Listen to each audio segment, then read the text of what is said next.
आदाब, KP news 24/7 में आपका स्वागत है। मैं हूं मुस्तफा आदिल। आइए सबसे पहले देखते हैं मुख्य समाचार। बेंगलुरु में यातायात जाम की समस्या से निपटने के लिए मुख्यमंत्री ने की महत्वपूर्ण। भारत में बीबीसी के काम पर रोक लगाने की याचिका सुप्रीम कोर्ट में खारिज। सीएम गहलोत ने पुराना बजट पढ़ा, मंत्री ने बताई गलती तो मांगी माफी। वसुंधरा राजे ने कही ये बात। पीएम मोदी ने यूपी में ग्लोबल इन्वेस्टर्स समिट का किया उद्घाटन, सीएम योगी सहित कई बड़े उद्योगपति रहे मौजूद। सुप्रीम कोर्ट को मिले 2 नए जज, 2019 के बाद क्षमता पूरी 34 हुई।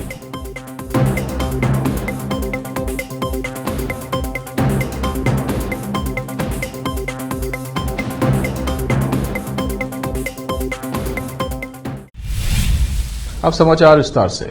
बीदर जिले के औरादबी तालुके में औराद विधानसभा क्षेत्र में स्थानीय आकांक्षी कांग्रेस नेता सिद्धार्थ राठौड़ ने पर्यटक मंदिर में मीडिया से बात की। इस अवसर पर उन्होंने कहा कि आने वाले विधानसभा चुनाव में कांग्रेस पार्टी को यहां की जनता पर भरोसा है और इस बार कांग्रेस पार्टी के यहां के अभ्यर्थी 100% जीतेंगे। सिद्धार्थ राठौड़ ने कहा कि यहां पर बहुत सी समस्याएं हैं जिनके बारे में मैं जानता हूं। अगर आप सभी ने मुझे सेवा का अवकाश दिया तो यहां की जनता की अच्छे से सेवा करके औराद तालुके को एक विकास का क्षेत्र बनाऊंगा। इसके अलावा पार्टी हाईकमान जिसे भी अभ्यर्थी बनाए, हम उस अभ्यर्थी को जिताने का काम करेंगे। उन्होंने कहा कि यहां पर 15 साल से गरीब लोग बहुत मुश्किल में रहते हैं, लेकिन कांग्रेस पार्टी के अभ्यर्थी यहां जीत कराने के बाद हम सभी लोगों के घर जाकर उनकी समस्याओं को हल करेंगे। सिद्धार्थ राठौड़ ने कहा कि मैं तालुका जनता से गुजारिश करता हूं कि बीजेपी के बारे में समीक्षा की जा रही है कि यहां से बीजेपी जीतेगी। मैं औराद की जनता से अपील करता हूं कि ऐसी समीक्षा पर ध्यान न दें, क्योंकि तालुके की जनता जागरूक है और किसे वोट देना चाहिए अच्छी तरह से जानती है। उन्होंने कहा कि आने वाले विधानसभा चुनाव में जनता फैसला करेगी। लोगों को कांग्रेस पार्टी सरकार के दौरान शुरू किए गए जनहितैषी परियोजनाओं की जानकारी दी जा रही है। पार्टी को मजबूत करने का प्रयास किया जा रहा है। उन्होंने कहा कि कुछ दिन पहले हुई प्रजाध्वनि यात्रा में शामिल हुए लोग कांग्रेस पार्टी के प्रति पूर्वाग्रह का सबूत हैं। उन्होंने कहा कि प्रत्याशी चयन के मामले में अमीरों का फैसला ही आखिरी फैसला होता है और गरीबों की जरूरत की चीजों के दाम बढ़ना भाजपा की उपलब्धि है। और आज से केपी न्यूज के संवाददाता आलिम पाशा की रिपोर्ट। नमस्कार ಎಲ್ಲ ಮಾಧ್ಯಮ ಮಿತ್ರರಿಗೆ ನನ್ನ ನಮಸ್ಕಾರ। ನಾನು ಸಿದ್ಧಾರ್ಥ ರಾಠೋಡ್ ಮೀಸಲು ಕ್ಷೇತ್ರ ಔರಾದ್ ಒಬ್ಬ ಆಕಾಂಕ್ಷಿಯಾಗಿದ್ದೀನಿ। ನಿಮ್ಗೆಲ್ಲರಿಗೂ ಗೊತ್ತಿರೋ ಹಾಗೆ ನಾನು ಇಲ್ಲಿಯ ಸ್ಥಾಯಿ ನಿವಾಸಿಯಾಗಿದ್ದು ನಾನು ಕೂಡ ಚುನಾವಣೆಗೋಸ್ಕರ ಟಿಕೆಟ್ ಅನ್ನು ಕೇಳ್ತಾ ಇದ್ದೀನಿ। ಹಾಗಾಗಿ ಮುಂಬರುವ ಚುನಾವಣೆಯಲ್ಲಿ ಕಾಂಗ್ರೆಸ್ ಪಕ್ಷಕ್ಕೆ ಇಲ್ಲಿನ ಜನರ ಬೆಂಬಲ ಕೂಡ ಇದೆ ಹಾಗೂ ಈ ಸರಿ ಕಾಂಗ್ರೆಸ್ ಪಕ್ಷದಿಂದ ಇಲ್ಲಿರುವಂತಹ ಅಭ್ಯರ್ಥಿ 100ಕ್ಕೆ 100ರಷ್ಟು ಗೆಲ್ಲುವಂತ ಸಾಧ್ಯತೆಗಳು ತುಂಬಾ ಇದೆ। ಹಾಗಾಗಿ ಇಲ್ಲಿನ ಜನರ ಬೆಂಬಲ ಸಮಸ್ಯೆಗಳಿಗೆ ಜ್ವಲಂತ ಸಮಸ್ಯೆಗಳಿಗೆ ನನಗೆ ಗೊತ್ತಿದೆ ಅಂತ ಹೇಳೋ ಬದಲು ನಾನು ಸಮಸ್ಯೆಗಳನ್ನೆಲ್ಲ ಸ್ವಂತ ಅನುಭವಿಸಿದ್ದೀನಿ। ಹಾಗಾಗಿ ಇಲ್ಲಿನ ಸಮಸ್ಯೆಗಳನ್ನು ಚೆನ್ನಾಗಿ ಗೊತ್ತಿದೆ। ಅವಕಾಶ ಕೊಟ್ಟರೆ ನಾನು ಇಲ್ಲಿನ ಜನರಿಗೋಸ್ಕರ ಒಳ್ಳೆ ಕೆಲಸ ಮಾಡಿ ಈ ಔರಾದ್ ತಾಲೂಕನ್ನು ಮಾದರಿ ಕ್ಷೇತ್ರವನ್ನು ಮಾಡಬೇಕಂತ ಒಂದು ನನ್ನ ಆಸೆ ಇದೆ। ಕೊನೆಯದಾಗಿ ಪಕ್ಷ ಯಾವುದೇ ತೀರ್ಮಾನ ತಗೊಂಡ್ರು 26, 27 ಆಕಾಂಕ್ಷಿಗಳಲ್ಲಿ ಯಾವುದೇ ತೀರ್ಮಾನ ತಗೊಂಡ್ರು ಆ 26 ಜನರು ಸೇರಿ ಆಕಾಂಕ್ಷಿಗಳು ಒಂದು ಕ್ಯಾಂಡಿಡೇಟ್ ನ ಗೆಲ್ಲುವಂತ ಪ್ರಯತ್ನ ನಾವು ಮಾಡ್ತೀವಿ। ಕೊನೆಯದಾಗಿ ಹೇಳೋದೇನೆಂದ್ರೆ ಹೈಕಮಾಂಡ್ ಯಾವುದೇ ತೀರ್ಮಾನ ತಗೊಂಡ್ರು ನಮ್ಮ ಪಕ್ಷಕ್ಕೆ ಯಾವುದೇ ಅಭ್ಯರ್ಥಿ ಬಂದ್ರು ಅವರನ್ನ ಬೆಂಬಲಿಸಿ ಅವರನ್ನು ಗೆಲ್ಲಿಸುವಂತ ಕೆಲಸ ನಾವು ಪ್ರಾಮಾಣಿಕವಾಗಿ ಮಾಡ್ತೀವಿ। ಇಲ್ಲಿ ಸುಮಾರು 15 ವರ್ಷಗಳಿಂದ ಬಡ ಜನರು ತುಂಬಾ ತೊಂದರೆಗಳನ್ನು ಅನುಭವಿಸ್ತಾ ಇದ್ದಾರೆ। ಆದ್ರೆ ಈಗ ನಮ್ಮ ಕಾಂಗ್ರೆಸ್ ಪಕ್ಷದ ಅಭ್ಯರ್ಥಿ ಯಾರಾದರೂ ಇಲ್ಲಿ ಬಂದರೆ ನಾವು ಅವರ ಬಾಗಿಲಿಗೆ ಅವರ ಮನೆ ಬಾಗಿಲಿಗೆ ಒಯ್ದ್ಬಿಟ್ಟು ಯಾವುದೇ ಯೋಜನೆಗಳಾಗಿರ್ಲಿ ಯಾವುದೇ ಸಮಸ್ಯೆಗಳಾಗಿರ್ಲಿ ಅವ್ರ ಮನೆ ಹೋಗಿ ಅವ್ರ ಸಮಸ್ಯೆಗಳನ್ನು ನಿವಾರಿಸುವಂತ ಕೆಲಸ ಮುಂಬರುವ ದಿನಗಳಲ್ಲಿ ನಾವು ಮಾಡ್ತೀವಿ ಅಂತ ಈ ಮೂಲಕ ನಿಮ್ಮ ಹತ್ರ ಆಶ್ವಾಸನೆ ಕೊಡ್ತೀನಿ। ಸರ್, ನಿಮ್ಮ ಹೆಸರು? ನಮ್ಮ ಹೆಸರು ಸಿದ್ಧಾರ್ಥ ರಾಠೋಡ್।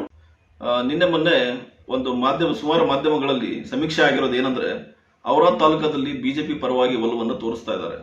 ದಯವಿಟ್ಟು ಜನರು ಈ ಅಪಪ್ರಚಾರಕ್ಕೆ ಕಿವಿಗೊಡಬಾರದು। ಇದೊಂದೆಲ್ಲ ವದಂತಿಗಳಿದಾವೆ। ಮುಂಬರುವ ಚುನಾವಣೆಯಲ್ಲಿ ಇಲ್ಲಿರುವಂತಹ ಜನರು ತೀರ್ಮಾನ ಮಾಡ್ತಾರೆ ಯಾವ ಪಕ್ಷಕ್ಕೆ ನಾವು ಗೆಲ್ಲಿಸಬೇಕಂತ।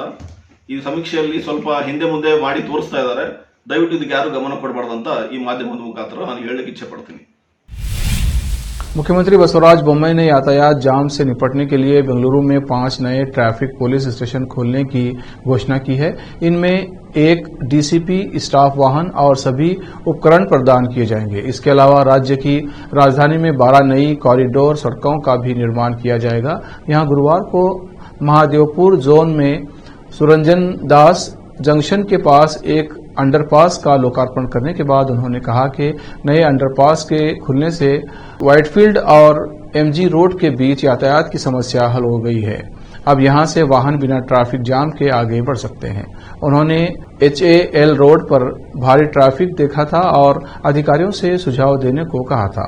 उनकी सलाह के आधार पर यह कार्य प्राथमिकता के आधार पर पूरा किया गया है। मुख्यमंत्री ने कहा कि बेंगलुरु सबसे तेजी से विकसित होने वाला शहर है, जहां रोजाना 5000 नए वाहन सड़कों पर उतरते हैं। इसके अलावा शहर पर प्रतिदिन लगभग 10 लाख की अस्थायी आबादी का बोझ भी होता है। इससे निपटने के लिए अल्पकालीन और दीर्घकालीन योजनाएं बनाने की आवश्यकता है। महाराष्ट्र के उप मुख्यमंत्री देवेंद्र फडणवीस ने बृहस्पतिवार को राष्ट्रवादी कांग्रेस पार्टी के वरिष्ठ नेता प्रफुल्ल पटेल के साथ मंच साझा किया और उन्हें अपना भाई करार दिया। ये घटनाक्रम ऐसे समय में सामने आई है जब एक दिन पहले ही प्रवर्तन निदेशालय ने मादक पदार्थ तस्कर रहे इकबाल मिर्ची से जुड़े मामले में मुंबई में पटेल से जुड़ी एक संपत्ति को कुर्क किया है। गौरतलब है कि इकबाल मिर्ची की मौत हो चुकी है। राज्य में गृह विभाग का प्रभार संभालने वाले फडणवीस और पटेल गोंदिया में आयोजित एक समारोह में एक साथ मंच पर नजर आए। फडणवीस के इस कदम से सत्तारूढ़ भारतीय जनता पार्टी के भीतर और बाहर नाखुशी देखी गई है।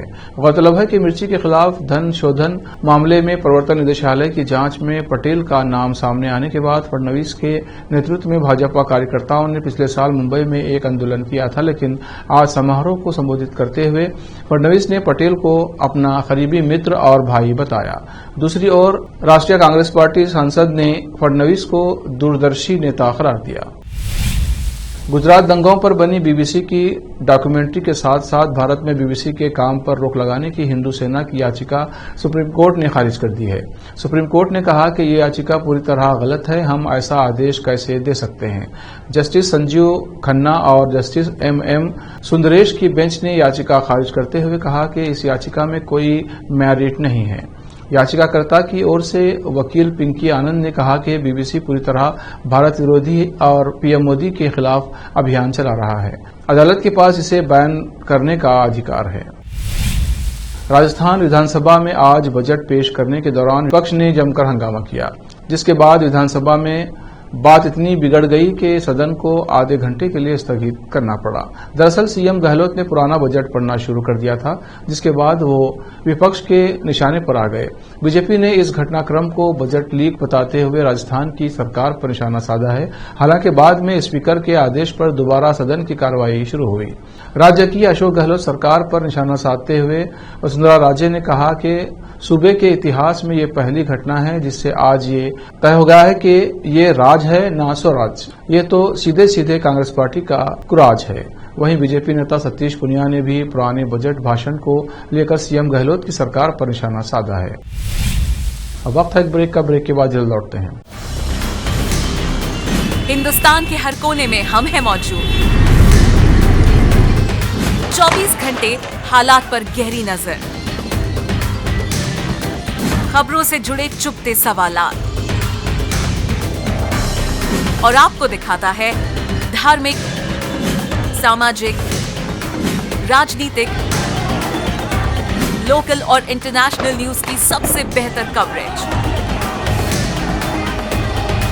जो आपको रखती है हर पल बाखबर। देश और दुनिया भर की खबर के लिए देखते रहें KP News 24/7। बीदर शहर के प्रसिद्ध Hindi news channel KP News 24/7 के लिए फुल टाइम या part time good looking female news anchor की जरूरत है। हिंदी लिखना और अच्छी तरह पढ़ना जानने वाले और न्यूज एंकरिंग में रुचि रखने वाले अपने शैक्षणिक प्रमाण पत्र और बायोडाटा के साथ KP News के कार्यालय शाहपुर गेट दुनली रोड पर आए। शैक्षणिक योग्यता और एंकरिंग की योग्यता देखने के बाद सैलरी फिक्स की जाएगी। न्यूज एंकरिंग में रुचि रखने वालों के लिए सुनहरी मौका। इसके अलावा बीदर जिले के सभी तालुकों से और तेलंगाना, आंध्र प्रदेश, महाराष्ट्र के क्षेत्रों से KP News के लिए रिपोर्टर्स और न्यूज राइटर्स की जरूरत है। मीडिया रिपोर्टिंग और न्यूज लिखने का अनुभव रखने वाले लोग KP News के कार्यालय पर आए या इस ईमेल ID पर अपना बायोडाटा भेजें। KP News 24/7 @gmail.com। अधिक जानकारी के लिए इन नंबर्स पर संपर्क करें 8088308876 9945283920 03334। बीदर शहर में वैसे तो कई होटल्स हैं, मगर क्या आपको मालूम है कि बीदर में एक शानदार 3 स्टार होटल भी है? जी हाँ दोस्तों, बीदर में अब 3 स्टार होटल ओपन हो गई है। बीदर से जनवाड़ा रोड पर खुले वातावरण और सुखद पर्यावरण में अपनी बेहतर सर्विस से ग्राहकों का मन मोह लेने वाली वाइब होटल्स, जहां पर इंडियन, चाइनीज, कॉन्टिनेंटल और साउथ इंडियन खाना कम कीमत पर उपलब्ध है। वही फूड क्वालिटी वो सब वगैरह अच्छा है और कॉकटेल के लिए फैमिली सब आ सकते हैं। क्वालिटी भी अच्छा है और they should come and test the food and the prices are normal. It is not high and all. ಬೀದರಲ್ಲಿ ಫಸ್ಟ್ ಟೈಮ್ 3 ಸ್ಟಾರ್ ಹೋಟೆಲ್ ತುಂಬ ಚೆನ್ನಾಗಿ ಅನಿಸ್ತಾ ಇದೆ. ಫ್ಯಾಮಿಲಿ ಬರಲಿಕ್ಕೆ ಚೆನ್ನಾಗಿದೆ, ಪ್ಲೇಸಸ್ ಚೆನ್ನಾಗಿ ವಾತಾವರಣ ಇದೆ. साथ ही यहाँ पर बीदर बारबेक्यू रेस्टोरेंट, पुल साइड रेस्टोरेंट और सस्या नाम से वेज रेस्टोरेंट के अलावा बार, जिम, स्विमिंग पूल, 1500 लोगों के लिए ओपन लॉन, 100 लोगों के लिए बैंक्वेट हॉल मौजूद है। और यहाँ पर सूट रूम्स के अलावा डिलक्स रूम भी उपलब्ध हैं, जिनमें सभी प्रकार की सुविधा है। वाइब होटल्स के मालिक राजू मालगे हैं। विभिन्न प्रकार के स्वादिष्ट भोजन और यहाँ पर उपलब्ध रूम्स में रहने का आनंद उठाने के लिए एक बार ज़रूर चले आइए। वाइब 3 स्टार होटल जो ओपन हुई है, यहाँ पर मैं 2-3 बार आया हूँ और यहाँ का टेस्ट भी बहुत अच्छा है। सभी रीज़नेबल हैं यहाँ पे रेट्स वगैरह। याद रखिए, वाइब होटल्स, जहां आप एक बार आएंगे तो बार बार आना पसंद करेंगे और यहां के स्वादिष्ट भोजन आपका मन मोह लेंगे। याद रखिए, बीदर ज़िले की एकमात्र 3 star vibe hotel, Janwada road, Navadgiri, Bidar, Karnataka. Contact numbers हैं नूतन हेगड़े, होटल GM 9606027120। नमस्ते, मेरा नाम नूतन है और हम लोग राजू मिलगे साहब ने बीदर में एक अच्छे से 3 स्टार होटल ओपन किया है। अभी great destinations hotels and resorts management company के लिए रन करने के लिए दिया है। बीदर का क्राउड के लिए क्या चाहिए, क्या ज़रूरत है, इसका हिसाब से हम लोग होटल को प्राइसिंग भी किया है। और एक है हमारा pure vegetarian restaurant, South Indian restaurant, Sasya vegetarian restaurant है। और होटल में आपको स्विमिंग पूल है, जिम है और बहुत कुछ जो चाहिए आपको फैसिलिटीज़ अवेलेबल है। तो आपको मॉर्निंग वॉक के लिए भी जा सकते हैं, उतना जगह है इधर सब। सो प्लीज़ सब लोग एक बार आके हमारा खाना और हमारा सर्विस, रूम्स एंड हॉस्पिटैलिटी को एंजॉय करके आपका सपोर्ट देने के लिए चाहते हैं। रिसेप्शन का नंबर है 8482460982। ईमेल reservations.b@vibehotels.com और वेबसाइट है www.vibehotels.com। ब्रेक के बाद फिर एक बार आपका स्वागत है। आइए देखते हैं आगे के समाचार। उत्तर प्रदेश की राजधानी लखनऊ में ग्लोबल इन्वेस्टर समिट का आयोजन किया गया है। प्रधानमंत्री नरेंद्र मोदी ने 3 दिनों तक चलने वाले इस वैश्विक निवेशक शिखर सम्मेलन का शुक्रवार को उद्घाटन किया। इसमें मुख्यमंत्री योगी आदित्यनाथ सहित देश और दुनिया के कई बड़े उद्योगपति भी शामिल हुए हैं। समिट के सत्र को प्रधानमंत्री नरेंद्र मोदी, रक्षा मंत्री राजनाथ सिंह, मुख्यमंत्री योगी आदित्यनाथ और राज्य के औद्योगिक मंत्री नंद गोपाल गुप्ता नंदी के साथ ही उद्योगपति मुकेश अंबानी, के चंद्रशेखरन, कुमार मंगलम बिरला और आनंद महिंद्रा संबोधित करेंगे। सुप्रीम कोर्ट को 2 और जज मिल गए हैं। राष्ट्रपति ने सुप्रीम कोर्ट कॉलेजियम की सिफारिश पर मुहर लगाई है। इलाहाबाद हाईकोर्ट के चीफ जस्टिस राजेश बिंदल और गुजरात हाईकोर्ट के चीफ जस्टिस अरविंद कुमार को सुप्रीम कोर्ट में जज नियुक्त किया गया है। इसी के साथ सुप्रीम कोर्ट में जजों की संख्या क्षमता के तहत पूरी 34 हो गई है। 31 जनवरी को कॉलेजियम ने सुप्रीम कोर्ट में 2 जजों की नियुक्ति की सिफारिश भेजी थी। इलाहाबाद हाईकोर्ट के चीफ जस्टिस राजेश बिंदल और गुजरात हाईकोर्ट के चीफ जस्टिस अरविंद कुमार को सुप्रीम कोर्ट में जज नियुक्त करने की सिफारिश की गई थी। इससे पहले जब रंजन गोगोई भारत के मुख्य न्यायाधीश थे, तब सुप्रीम कोर्ट में जजों के सभी पद भरे हुए थे। पिछले महीने सुप्रीम कोर्ट ने खुफिया एजेंसियों के इनपुट के आधार पर सरकार की लगाई गई आपत्तियों का खंडन करते हुए केंद्र को लिखे गए अपने पत्र अपनी वेबसाइट पर अपलोड किए थे। एडवोकेट सौरभ किरपाल को दिल्ली हाईकोर्ट, सोमशेखर सुंदरसन को बॉम्बे हाईकोर्ट और आर जॉन सत्यन को मद्रास हाईकोर्ट में पदोन्नत करने की सिफारिश की गई थी।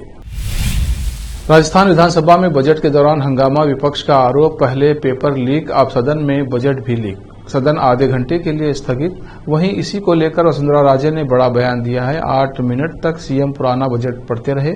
इतिहास में ये पहली घटना इससे तय हो गया है कि ये राज है ना सुराज, ये तो कुराज है।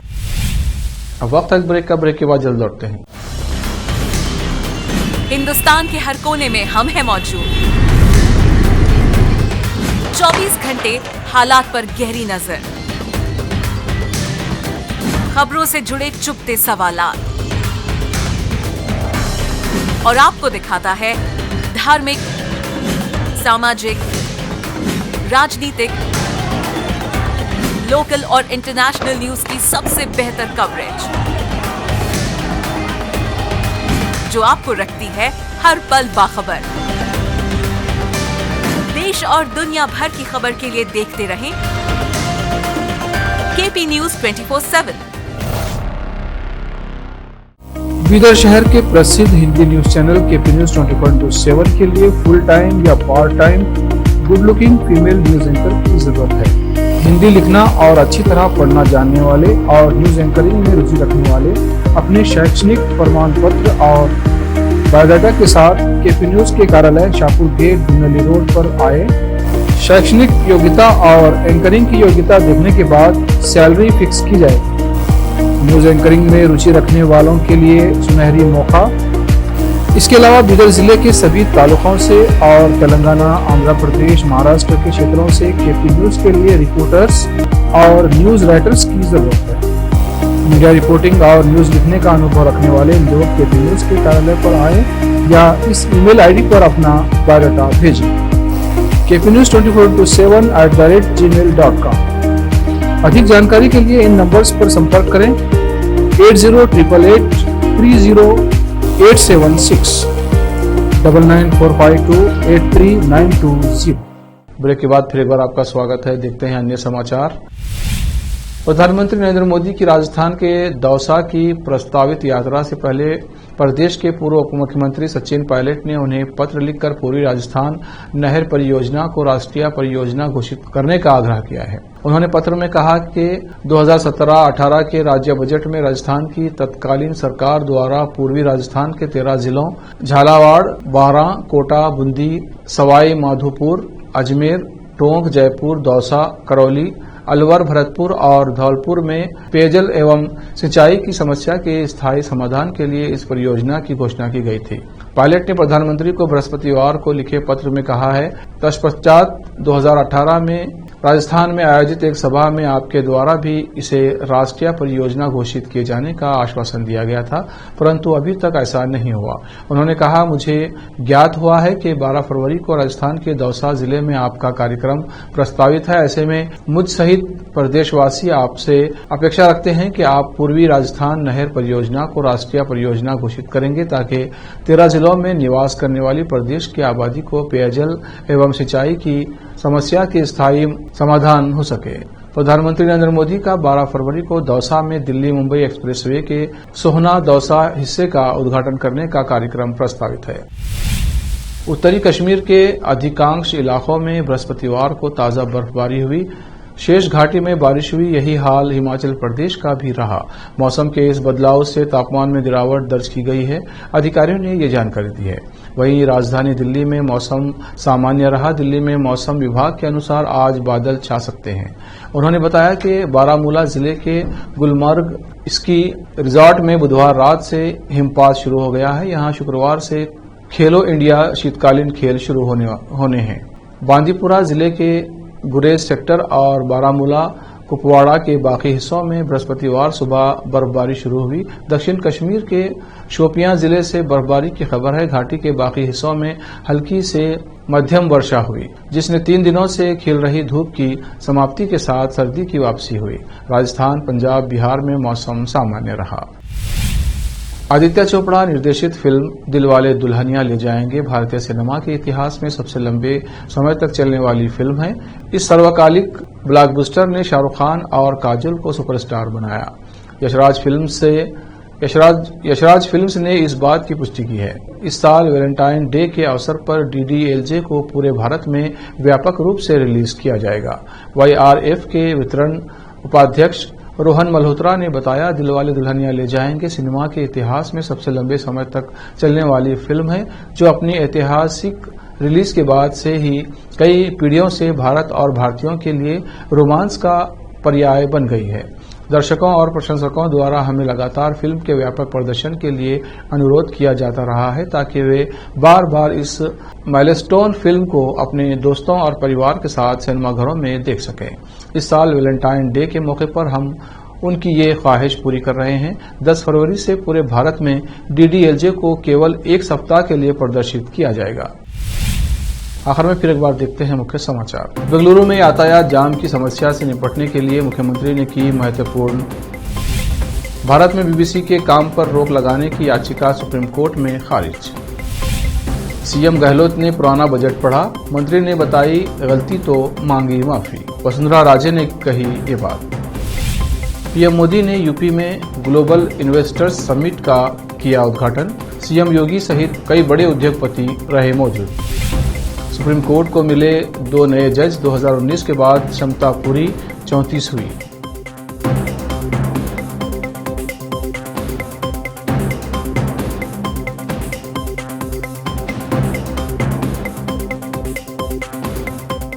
KP न्यूज में इतना ही। देश प्रदेश के समाचारों के लिए देखते रहिए KP न्यूज 24/7। धन्यवाद।